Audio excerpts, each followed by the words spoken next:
ഹൃദയം കൊണ്ട് ഒരു പേരന്റിംഗ് സോങ് പ്രോഗ്രാം എങ്ങനെ നടത്താം എന്ന് തെളിയിച്ചിരിക്കുകയാണ് ഇവിടുത്തെ PTA-യും മാനേജ്മെന്റും. Master piece. കുട്ടികളുടെ ഒരുപാട് പ്രശ്നങ്ങൾ പറയുന്നുണ്ട്. പക്ഷേ ഒരു ക്ലാസ്സിലൂടെ പറയുന്നത് കേട്ടപ്പോൾ നമുക്ക് വല്ലാതെ മോനാണെങ്കിൽ സത്യം പറഞ്ഞാൽ ഇത്രയും അടുത്ത് സംസാരിക്കാൻ ഒരു അവസരം വന്നതുകൊണ്ട് നല്ല ഉപയോഗം ഉണ്ടായി. അതൊരു ക്ലാസ് എന്ന് പറയാൻ പറ്റില്ല. രക്ഷിതാക്കൾക്കും അറിഞ്ഞിരിക്കേണ്ട ഏറ്റവും നല്ലൊരു ഇതുവരെ പുറത്ത് പറയാതിരുന്ന പല കാര്യങ്ങളും. ആന്റി ഒരുപാട് കരയിപ്പിച്ചു കളഞ്ഞു എങ്കിലും ഞങ്ങൾക്ക് പോത്തൻകോട് ലക്ഷ്മി വിലാസ ഹൈസ്കൂളിൽ 10ാം ക്ലാസ് വിദ്യാർത്ഥികൾക്കായി മോട്ടിവേഷൻ ക്ലാസ് നടന്നു. PTA-യുടെ നേതൃത്വത്തിൽ മനസ്സൊരുക്കം എന്ന പേരിലാണ് പരിപാടി സംഘടിപ്പിച്ചത്. പ്രശസ്ത മോട്ടിവേറ്റർ സാജൻ പാപ്പച്ചൻ നയിച്ച ക്ലാസ് വിദ്യാർത്ഥികൾക്കും രക്ഷിതാക്കൾക്കും അധ്യാപകർക്കും അതുപോലെ PTA അംഗങ്ങൾക്കും മറ്റെല്ലാവർക്കും ഒരു പുത്തൻ അനുഭവമായി മാറി. ഇന്നത്തെ സമൂഹത്തിൽ മാതാപിതാക്കളും കുട്ടികളും തമ്മിലുള്ള ബന്ധം എന്താണെന്ന് വിശദീകരിച്ചുകൊണ്ട് കുട്ടികളിലെ സോഷ്യൽ മീഡിയ ഉപയോഗം എങ്ങനെയായിരിക്കണമെന്ന് അദ്ദേഹം പറഞ്ഞു. മാതാപിതാക്കൾ തങ്ങളുടെ ആരോഗ്യസ്ഥിതിയെയും മറ്റു സ്വപ്നങ്ങളെയും കുറിച്ച് അവരുടെ മക്കളോട് വിശദമായി പറയണമെന്നും അദ്ദേഹം വ്യക്തമാക്കി. വേർതിരിവുകളിൽ വെന്തുരുകുന്ന മനസ്സുമായി കഴിയുന്ന മക്കളുണ്ട് നമ്മുടെ വീടുകളിൽ നിന്ന്. നിങ്ങൾക്കറിയാമോ? കേട്ട വഴക്കുകളിലല്ല, കിട്ടിയ അടിയിലുമല്ല അവരുടെ ഹൃദയം വേദനിക്കുന്നത്. എന്നെ മാത്രം എന്ന തോന്നലിലാണ്. ഞാൻ മാത്രമല്ലോ തെറ്റ് ചെയ്തത്, പിന്നെ എന്തിനാ എന്നെ മാത്രം വഴക്ക് പറയുന്നത്? ചങ്കിൽ നിന്ന് വന്ന ചോദ്യം വന്നേ. തനിക്ക് പറ്റിപ്പോയ തെറ്റോർത്തല്ല അവനിപ്പോൾ കരയുന്നേ. താൻ കുറച്ചു മാത്രം സ്നേഹിക്കപ്പെടുന്നുണ്ടോ എന്ന ഭയമാ അവനെ കരയിച്ചുകൊണ്ടിരിക്കുന്നത്. അപ്പനും അമ്മയുമാ അവൻ്റെ ലോകം, വീടാ അവൻ്റെ പ്രിയപ്പെട്ട ഇടം. അവിടെ ഡിസ്ക്രിമിനേറ്റ് ചെയ്യപ്പെടുന്നു എന്ന് തോന്നുമ്പോൾ മുഴുവൻ ലോകവും സുരക്ഷിതമല്ലെന്ന് അവൻ കരുതിപ്പോവാ. ചെറിയ കുട്ടിക്ക് ഇത്തിരി കൂടുതൽ കരുതൽ നിങ്ങൾ കൊടുത്തോളൂ. പഠിക്കാതെ ഉഴപ്പി നടക്കുന്ന കുട്ടിയെ നിങ്ങൾ ഇത്തിരി ഏറെ ശ്രദ്ധിച്ചോളൂ. പക്ഷെ ഒന്നോർക്കണം, നന്നായി നനയ്ക്കപ്പെടുന്ന ഒരു ചെടി നന്നായി വളരുക സ്വാഭാവികമാണ്. വെള്ളം കുറച്ച് കിട്ടുന്ന ചെടിക്ക് പിന്നെ 2 ഓപ്ഷൻസേ ഉള്ളൂ. ഒന്നുകിൽ വേരുകൾ കൂടുതൽ ആഴങ്ങളിലേക്ക് ഇറക്കി ആരോടും ഒന്നും ചോദിക്കാതെ ജീവിക്കാനത് പഠിക്കും. നിലനിൽക്കാൻ വേറെ പിന്തുണ ഒന്നും കിട്ടില്ല എന്ന അറിവിൽ അത് സ്വയം ശക്തി ആർജിക്കും. അല്ലെങ്കിൽ അത് പതിയെ വാടിപ്പോകും. അതിനാലാ ചില മക്കൾ വളരെ ചെറുപ്പത്തിൽ തന്നെ ഒറ്റയ്ക്ക് നിൽക്കാൻ പഠിക്കുന്നത്, മറ്റു ചില മക്കൾ വീടിനോട് എതിരിട്ട് നിൽക്കുന്നത്. ഒരു കുട്ടിയുടെ ഹൃദയം തകർക്കാൻ വലിയ ക്രൂരതകളൊന്നും വേണ്ടെന്നേ.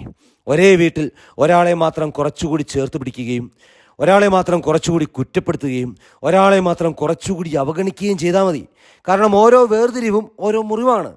ആ മുറിവ് ശരീരത്തിലല്ല, ഞാൻ ശരിയല്ല എന്ന വിശ്വാസമായി ആഴത്തിൽ ആത്മാവിൽ പതിയുന്ന ആ മുറിവാ. ആ വിശ്വാസം വളർന്ന് വലിയ മനുഷ്യനായ ശേഷവും സ്നേഹിക്കപ്പെടുമ്പോൾ പോലും എന്നെ മനുഷ്യർ ശരിക്കും സ്നേഹിക്കുന്നുണ്ടോ എന്ന് വീണ്ടും വീണ്ടും അവനെക്കൊണ്ട് ചോദിപ്പിക്കുന്ന മുറിവായി അവിടെ തുടരും. അക്ഷരാർത്ഥത്തിൽ സദസ്സിനെയും സദസ്യരെയും മറ്റൊരു ലോകത്തേക്ക് എത്തിച്ച ക്ലാസ്സായിരുന്നു. 2.5 മണിക്കൂർ ക്ലാസ് 3 മണിക്കൂർ നീണ്ടതറിഞ്ഞില്ലെന്നും ടീനേജിൽ അകന്ന കുട്ടികളുമായി വീണ്ടും അടുത്തിടപഴകാനുള്ള അവസരമാണ് ലഭിച്ചതെന്നും മാതാപിതാക്കളും വ്യക്തമാക്കി. വളരെ നല്ല അഭിപ്രായമാണ്. മോൻ്റെ ഒത്തിരി മോനാണെങ്കിൽ സത്യം പറഞ്ഞാൽ ഇത്രയും അടുത്ത് സംസാരിക്കാൻ ഒരു അവസരം കിട്ടാറില്ലായിരുന്നു. ടീനേജ് ആയപ്പോഴത്തേക്ക് അവർക്കും നമ്മളുടെ ഒരു ഡിസ്റ്റൻസ് ഉണ്ടായിരുന്നു. ആ ഡിസ്റ്റൻസ് ഒക്കെ മാറി ഒരു 2.5 മണിക്കൂർ ഭയങ്കര സ്നേഹമായിട്ടിരിക്കാൻ പറ്റി. വളരെ നല്ല ക്ലാസ് ആയിരുന്നു. എല്ലാവർക്കും അതിലോട്ട് ഇറങ്ങി അത് നല്ല രീതിയിൽ എഫക്റ്റ് ആവാൻ സാധിച്ചു. ഇന്നിവിടെ കുട്ടികൾക്കും രക്ഷകർത്താക്കൾക്കും വേണ്ടി പ്രൊഫസർ ഷാജൻ പാപ്പച്ചൻ സാർ എടുത്ത ക്ലാസ്, അതൊരു ക്ലാസ് എന്ന് പറയാൻ പറ്റുകയില്ല. നമുക്ക് ഒരു വീട്ടിൽ രാവിലെ മുതൽ വൈകുന്നേരം വരെ നടക്കുന്ന സംഭവ വികാസങ്ങൾ അതിനെ ഒരു 3 മണിക്കൂർ കൊണ്ട് സാറ് നമ്മളെ ഈ ഓഡിറ്റോറിയത്തിനെ നമ്മുടെ ഒരു വീടാക്കി മാറ്റുകയായിരുന്നു. വളരെ നല്ല ക്ലാസ് ആയിരുന്നു. എന്തായാലും വന്നതുകൊണ്ട് നല്ല ഉപയോഗം ഉണ്ടായി. കുട്ടികളുടെ പ്രശ്നങ്ങൾ എന്താണെന്നൊക്കെ മനസ്സിലാക്കാൻ പറ്റി. നമ്മളെ തെറ്റിദ്ധാരണകളും എല്ലാം മാറ്റാൻ പറ്റി. വളരെ നല്ലൊരു ക്ലാസ് ആയിരുന്നു. കുട്ടികൾക്ക് രക്ഷകർത്താക്കൾക്ക് മനസ്സ് തുറന്ന് സംവദിക്കാനും ഇതുവരെ പുറത്ത് പറയാതിരുന്ന പല കാര്യങ്ങളും അവർക്ക് തമ്മിൽ ഒന്ന് ഇന്ററാക്ട് ചെയ്യാനും നല്ലതായിരുന്നു. ഏറ്റവും നല്ല അഭിപ്രായമാണ്. കാരണം നമ്മളെ കുട്ടികൾക്കും രക്ഷിതാക്കൾക്കും അറിഞ്ഞിരിക്കേണ്ട ഏറ്റവും നല്ലൊരു മോട്ടിവേഷൻ സ്പീച്ചായിരുന്നു സാറ് നടത്തിയിരുന്നത്. നമ്മളൊക്കെ ജീവിതത്തിൽ ഏറെക്കുറെ ഇത് ആഗ്രഹിച്ചിരുന്നതായിരുന്നു. നമ്മളെ സ്കൂളിന് വേണ്ടിയിട്ടും നന്നായിരുന്നു. നല്ല പ്രോഗ്രാം ആയിരുന്നു. ഇതൊക്കെ നമ്മൾ സർവ്വസാധാരണമായിട്ട് വീട്ടിൽ മക്കളോട് പറയുന്ന കാര്യങ്ങളാണ്. പക്ഷേ ഒരു ക്ലാസ്സിലൂടെ പറയുന്നത് കേട്ടപ്പോൾ നമുക്ക് വല്ലാത്ത വൈകാരികമായിട്ടുള്ള സങ്കടവും സന്തോഷവും ഒക്കെ വന്നു. സാജൻ സാറിന്റെ ക്ലാസ് ഇന്നിവിടെ കുട്ടികൾക്ക് വേണ്ടിയാണ് എടുത്തത്. രക്ഷിതാക്കൾക്കും കുട്ടികൾക്ക് വേണ്ടി ഒരുപോലെ പ്രയോജനപ്പെടുന്ന രീതിയിൽ വളരെ ഭംഗിയായി സാറിന്റെ മാസ്റ്റർ പീസ് ഒരു ക്ലാസ് തന്നെയായിരുന്നു ഇവിടെ. വളരെയധികം ഇഷ്ടപ്പെട്ടു. അതേസമയം തങ്ങൾ മാതാപിതാക്കളിൽ നിന്നും ഇനി ഒന്നും ഒളിച്ചു വെക്കില്ലെന്ന് വിദ്യാർത്ഥികളും പറഞ്ഞു. മാതാപിതാക്കളുടെ കഷ്ടപ്പാടുകളെക്കുറിച്ച് മനസ്സിലാക്കാനുള്ള അവസരമായിരുന്നു എന്നും തുടർന്നുള്ള ദിനങ്ങൾ പഠനത്തിൽ ശ്രദ്ധ കേന്ദ്രീകരിച്ചുകൊണ്ട് നല്ല വിജയത്തിനായി ശ്രമിക്കുമെന്നും വിദ്യാർത്ഥികൾ വ്യക്തമാക്കി. PTA പ്രസിഡന്റ് നയന ഷമീർ അധ്യക്ഷത വഹിച്ച ചടങ്ങിൽ school head mistress Aneesh Jyothi സ്വാഗതം ആശംസിച്ചു. മാനേജർ രമ ടീച്ചർ, മാനേജ്മെന്റ് പ്രതിനിധി പ്രവീൺ എന്നിവർ ആശംസാ പ്രസംഗം നടത്തി. PTA എക്സിക്യൂട്ടീവ് അംഗങ്ങളും അധ്യാപകരും ചടങ്ങിൽ പങ്കെടുത്തു. സമൂഹത്തില് ഒരുപാട് പ്രശ്നങ്ങൾ നേരിടുന്നുണ്ട്.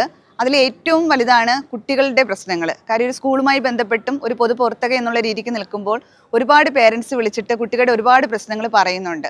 അപ്പോൾ അങ്ങനെ ഒരുപാട് ബുദ്ധിമുട്ടുകൾ വന്നതിൻ്റെ ഭാഗമായിട്ടാണ് ഈ ഒരു പ്രശ്നം എങ്ങനെ പരിഹരിക്കാം എന്ന് ചിന്തിക്കുന്ന സമയത്താണ് ശ്രീ സാജൻ പാപ്പച്ചൻ്റെ തോന്നിക്ക് സ്കൂളിലെ ക്ലാസ്സിനെ കുറിച്ച് കേട്ടറിവും അത് കണ്ടറിവും ഉണ്ടായത്. അത് മാത്രമല്ല, സാജൻ പാപ്പച്ചൻ എൻ്റെ ഏറ്റവും അടുത്തൊരു സുഹൃത്ത് കൂടിയാണ്. അതുകൊണ്ട് തന്നെ കഴിഞ്ഞ വർഷം PTAയിൽ വന്ന ഉടനെ ഇങ്ങനെ ഒരു കൗൺസിലിംഗ് കുട്ടികൾക്ക് കൊടുക്കണമെന്നൊരു ചിന്താഗതി വരികയും അപ്പോൾ കൗൺസിലിംഗ് കുട്ടികൾക്ക് വേണ്ടി മാത്രമാകരുതെന്നും കുട്ടികളെയും രക്ഷകർത്താക്കളെയും ഒരുമിച്ച് കൗൺസിലിംഗ് കൊടുക്കണമെന്ന് ഞങ്ങൾ PTA തീരുമാനിക്കുകയും അതിന് വേണ്ടിയിട്ട് അദ്ദേഹത്തെ അന്ന് വിളിച്ച സമയത്ത് ഫുൾ ഡേറ്റ് ഇല്ലായിരുന്നു. പക്ഷേ ഒരു അധ്യയന വർഷത്തിൻ്റെ തുടക്കം തന്നെ കൊടുക്കുമ്പോൾ അത് കുട്ടികൾക്കും പേരൻസിനും ഒരുപാട് ഉപയോഗപ്രദമാകുമെന്ന് അദ്ദേഹം പറഞ്ഞതിൻ്റെ അടിസ്ഥാനത്തിലാണ് ഈ തുടക്കത്തിൽ മുതലേ തന്നെ 10ാം ക്ലാസ്സിലെ കുട്ടികൾക്ക് ഇങ്ങനെ ഒരു മോട്ടിവേഷൻ ക്ലാസ് സംഘടിപ്പിച്ചത്. ഇതിന് വളരെയധികം എഫർട്ട് ഇടേണ്ടി വന്നിട്ടുണ്ട്. കാര്യം ഇത്രയും രക്ഷകർത്താക്കളെ ഈ വേദിയിൽ എത്തിക്കുക എന്ന് പറയുന്നത് വളരെ ഒരു ബുദ്ധിമുട്ടുള്ള കാര്യമായിരുന്നു. അതിന് വേണ്ടിയിട്ട് ടീച്ചേഴ്സിൻ്റെ സഹായം ഒരുപാടുണ്ടായിട്ടുണ്ട്. ഓരോ കുട്ടികളെയും വീട്ടിലേക്കും 3-4 വട്ടം വിളിച്ചതിന് ശേഷമാണ് ഇത്രയും പേര് ഇവിടെ എത്തിക്കാൻ സാധിച്ചത്. അതുമാത്രമല്ല, അദ്ദേഹത്തിൻ്റെ വീഡിയോസ് കണ്ട് ഫോളോവേഴ്സും അങ്ങനെയൊക്കെ ഉള്ളത് കൊണ്ട് തന്നെ അതിൽ ഒരുപാട് പേര് ഇങ്ങോട്ട് വരികയുണ്ടായി. ഈ ഒരു ക്ലാസ് കഴിഞ്ഞതിന് ശേഷം ശരിക്കും എൻ്റെ മോളും 10ാം ക്ലാസ്സിലാണ് പഠിക്കുന്നത്. എല്ലാം പരസ്പരം അങ്ങോട്ടും ഇങ്ങോട്ടും പങ്കുവെക്കുമെങ്കിലും എവിടെയൊക്കെയോ അവൾ നമ്മളോട് പറയാതെ പോയ ഒരുപാട് പ്രശ്നങ്ങളും ഞാൻ അവളോട് പറയാതെ പോയ ഒരുപാട് പ്രശ്നങ്ങളൊക്കെ ഉണ്ടായിരുന്നു. അതൊക്കെ പറഞ്ഞു തീർക്കാനായിട്ട് ഒരു വേദി ലഭിച്ചു എന്നത് തന്നെയാണ്. അതുമാത്രമല്ല, അത് കഴിഞ്ഞിറങ്ങിയ എല്ലാ രക്ഷകർത്താക്കളും കുട്ടികൾക്കാണ് ഏറ്റവും കൂടുതൽ സന്തോഷം. ആൻറ്റി ഒരുപാട് കരയിപ്പിച്ച് കളഞ്ഞു എങ്കിലും ഞങ്ങൾക്ക് അച്ഛനും അമ്മയുമായിട്ടുള്ളൊരു അറ്റാച്ച്മെൻറ്റ് ഇനി എന്തുണ്ടെങ്കിലും ഞങ്ങൾ വീട്ടുകാരോട് ഷെയർ ചെയ്യും. ഞങ്ങൾക്ക് ഏറ്റവും വലുത് ഞങ്ങളുടെ രക്ഷകർത്താക്കളാണെന്ന് കുട്ടികൾ പറഞ്ഞു പോയതാണ് ഏറ്റവും കൂടുതൽ സന്തോഷം തോന്നിയത്. കാര്യം രക്ഷകർത്താക്കൾ പറയുന്നതിലുപരി കുട്ടികൾക്കൊരു മാറ്റം ഉണ്ടാക്കിയെടുക്കുക എന്നതാണ് നമ്മുടെ ലക്ഷ്യം. അത് ലക്ഷ്യപ്രാപ്തിയിലേക്ക് എത്തിയതിൽ വളരെയധികം സന്തോഷം, അഭിമാനം. ഹൃദയം കൊണ്ട് ഒരു പേരന്റിംഗ് പ്രോഗ്രാം എങ്ങനെ നടത്താം എന്ന് തെളിയിച്ചിരിക്കുകയാണ് ഇവിടുത്തെ PTAയും മാനേജ്മെന്റും. ഈ ഹാൾ ഏതാനും നിമിഷങ്ങൾക്ക് മുമ്പേ നിറഞ്ഞു കവിഞ്ഞിരിക്കുകയായിരുന്നു. ഈ ഹാളിൽ മനുഷ്യർ പരസ്പരം സ്നേഹിക്കുകയായിരുന്നു. ഈ ഹാളിൽ കുഞ്ഞുങ്ങൾ അവരുടെ സ്നേഹത്തെ വീണ്ടെടുക്കുകയായിരുന്നു, മക്കളെ വീണ്ടെടുക്കുകയായിരുന്നു മാതാപിതാക്കൾ. വളരെ സന്തോഷം തോന്നുന്നു ഒരു വിദ്യാലയം ഈ വിധത്തിൽ ഈ പേരന്റിംഗ് പ്രോഗ്രാം ഏറ്റെടുത്തതിൽ. ഏതാണ്ട് 99% പേരൻസിൻ്റെയും പാർട്ടിസിപ്പേഷൻ അവർ ഉറപ്പാക്കി. ഏറ്റവും നല്ല സജ്ജീകരണങ്ങൾ, ഒരു ഓഡിയോ വിഷ്വൽ സജ്ജീകരണങ്ങൾ ഇവിടെ ക്രമീകരിച്ചു. ഒരു സ്കൂൾ PTA തങ്ങളുടെ മക്കൾക്ക് നൽകാൻ സാധിക്കുന്നതിൽ ഏറ്റവും നല്ല സമ്മാനം നൽകിക്കൊണ്ടാണ് ഈ പ്രോഗ്രാം ഇന്നിവിടെ സമാപിക്കുന്നത്. അതിൻ്റെ ക്ലാസിൻ്റെ മഹത്വമല്ല, മറിച്ച് അതിലേറെ ഇന്നിവിടെ അതിനുവേണ്ടി നടത്തിയ സജ്ജീകരണങ്ങളാണ്. ഇതിനെപ്പറ്റിയുള്ള ഒരുക്കങ്ങളെ സംബന്ധിക്കുന്ന അപ്ഡേറ്റ്സുകൾ എനിക്ക് കിട്ടിക്കൊണ്ടേയിരിക്കുന്നുണ്ടായിരുന്നു. വിവിധ സമ്മേളനങ്ങൾ നടന്ന് പേരൻസിനോട് ഇതിൻ്റെ പ്രാധാന്യത്തെപ്പറ്റി പറഞ്ഞു. വിവിധ നോട്ടീസുകൾ വിട്ടു, വിവിധ സോഷ്യൽ മീഡിയ പോസ്റ്റുകളും AI വീഡിയോകളും ഒക്കെ ചെയ്തു. എത്ര മഹത്വപൂർണ്ണമായിട്ടാണ്, എത്ര ഭംഗിയായിട്ടാണ് തങ്ങൾ ഏർപ്പെടുന്ന കാര്യങ്ങളെ ക്രമീകരിക്കാൻ ഒരു PTAയും മാനേജ്മെന്റും നേതൃത്വം നൽകിയത്. അതിന് ശക്തമായി നെടുന്തൂണായി നേതൃത്വം നൽകുന്ന PTA പ്രസിഡന്റ് ശ്രീമതി നയനയ്ക്കും നയനോടൊപ്പം ചേർന്ന് നിൽക്കുന്ന PTAയിലെ ഓരോ അംഗങ്ങൾക്കും ഹൃദയത്തിന്റെ ഭാഷയിൽ നന്ദി പറയുന്നു. ഒപ്പം ഇങ്ങനെ ഒരു പ്രോഗ്രാം PTA അംഗങ്ങൾ സജസ്റ്റ് ചെയ്യുമ്പോൾ അതിനെല്ലാവിധ പിന്തുണയും നൽകി കൂടെ നിൽക്കുന്ന മാനേജ്മെന്റ്, പ്രിൻസിപ്പാൾ, വൈസ് പ്രിൻസിപ്പാൾ, ഒപ്പം ഈ രക്ഷകർത്താക്കൾക്കും ഒരുപാട് നന്ദിയും സ്നേഹവും അറിയിച്ചുകൊണ്ട് ഈ നാട്ടിൽ വരാൻ സാധിച്ചത് ഏറ്റവും ഹൃദയത്തിൽ ചങ്കിലെത്തിക്കൊണ്ടു പോകുന്ന നല്ലൊരു ഓർമ്മയാണെന്ന് പറഞ്ഞുകൊണ്ട് വാർത്ത റിപ്പോർട്ട് ചെയ്തത് ശാന്തിലാൽ മുരുക്കുംപുഴ.